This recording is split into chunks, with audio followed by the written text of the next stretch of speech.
Jeg står i dag på Flyvestation Skrydstrup, hvor jeg lige har underskrevet en kontrakt med den argentinske forsvarsminister på salg af 24 danske F-16 til Argentina.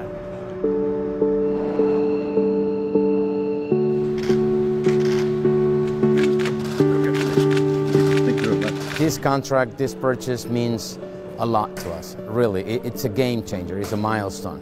I cannot describe in words, really.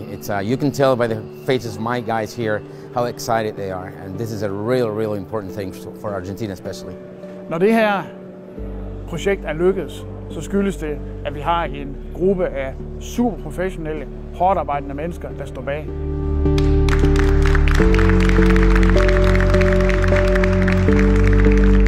Vi har arbejdet meget tæt sammen med vores argentinske venner på at få det her i hus.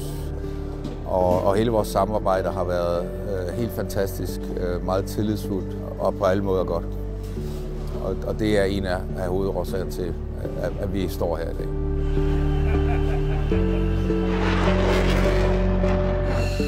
It doesn't matter the age. We know it's a 30-40-year-old plane. It's in great condition. It can fly a lot more, has a lot of life, left. And we knew it from the beginning that it was the right plane for Argentina. For det danske forsvar, der er jeg ikke et øjeblik i tvivl om, at F-16 som våbensystem er et af de mest succesfulde i Danmarks historie.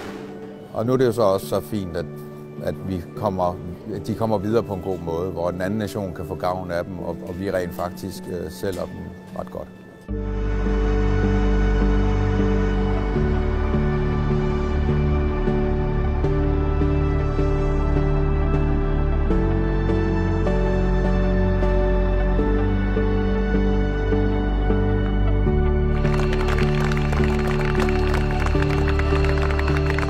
I got a little emotional, I gotta understand. It's been a tough road, I tell you. I've been overseeing this contract from the very beginning.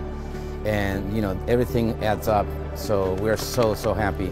And I tell you, if I'm happy, wait to see all the Argentines down there waiting for this to be real. So today's a great day.